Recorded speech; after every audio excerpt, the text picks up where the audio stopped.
Você é o tipo de pessoa que tem dificuldade ou tem dúvida quando chega na prateleira do supermercado de escolher qual é o melhor óleo a ser utilizado? No vídeo de hoje, eu vou esclarecer isso para você. Hey, gente! Eu sou a Thalita Carvalho, nutricionista da longevidade. E vamos lá! Quando se pensa em óleos, sempre tem muita polêmica envolvida. Então, existem pessoas que olham e falam: nossa, eu uso óleo de coco em tudo porque é o óleo mais saudável. E tem gente que fala que a banha de porco é a melhor opção porque é uma cultura familiar, a família coloca banha de porco em tudo, vai fazer arroz, vai fazer feijão e nunca teve problema com colesterol alto na família. Então, quando entra nesse assunto de escolha de fonte de gordura, sempre entra em alguma polêmica, porque entra em quesitos muito mais pessoais, culturais, muitas vezes da família, do que a ciência em si. Quando se pensa, por exemplo, em óleos vegetais, então um óleo de canola, um óleo de soja, eles são ricos em ômega 9, que não é muito interessante. O padrão brasileiro já tem um alto consumo de ômega 9. Por quê? É muito alto o índice de consumo de frituras, por exemplo. Certamente vão ser saturados no nosso corpo e a forma de absorção é muito pior. Esse tipo de gordura não vai fazer bem para o nosso corpo, não vai auxiliar na nossa parte cognitiva, vai auxiliar a ter um acúmulo de gordura visceral no nosso corpo. Então, esse tipo de óleo é muito importante que seja evitado. Então, eu já descartei esse tipo de óleo vegetal. Será que, então, se eu acrescentar uma gordura animal, é uma boa estratégia? Infelizmente não. Eu sei que para mineiros, por exemplo, que tem aquela tradição tão legal de culinária afetiva, aquele feijão bem temperado, feito com uma banha de porco, por exemplo, que faz sim diferença no sabor, certamente tem problemas nisso.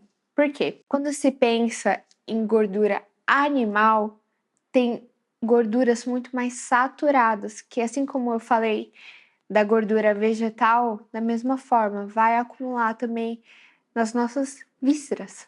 Não faz bem também. Sei que isso é um assunto mais delicado que entra na parte afetiva, mas é muito bom reduzir e, se for possível, substituir por boas fontes de gordura, que eu vou falar posteriormente. Principalmente, por exemplo, se for um feijão mais carregado. Então, adiciona uma calabresa, adiciona um bacon. Gente, tomem muito cuidado com isso.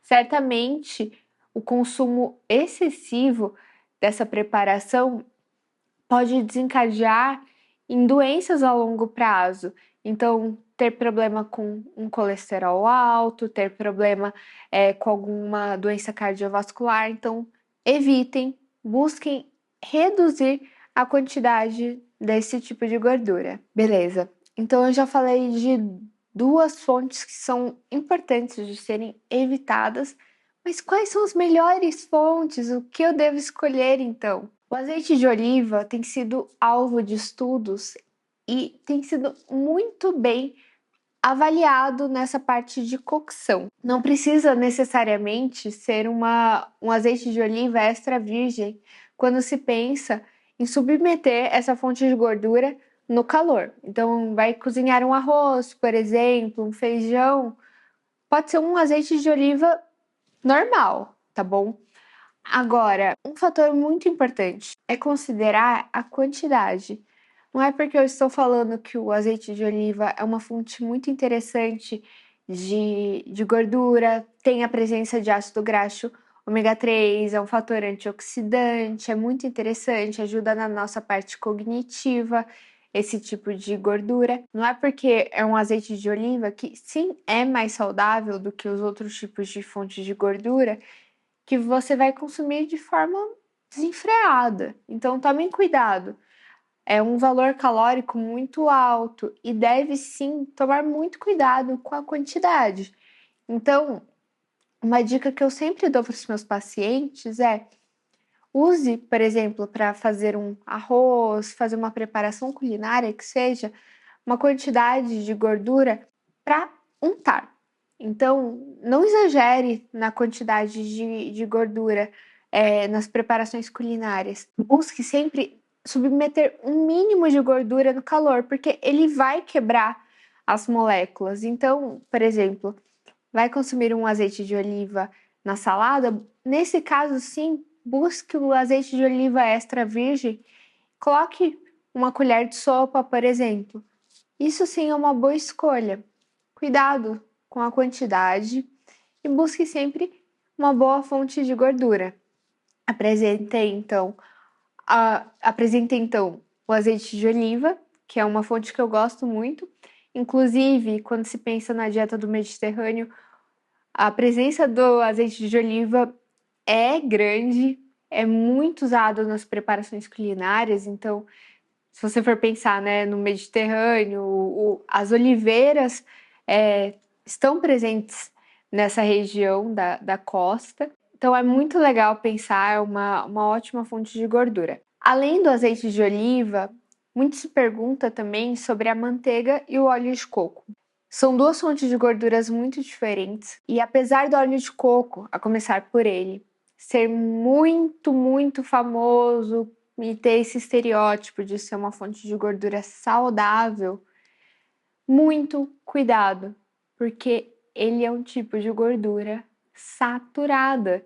Então, apesar dele ser tido como uma fonte fitness, certamente o azeite de oliva é muito melhor, muito mais acessível muitas vezes do que o próprio óleo de coco. Então tome muito cuidado com essas modinhas do momento, muito se fala que é saudável, mas calma, é importante questionar isso.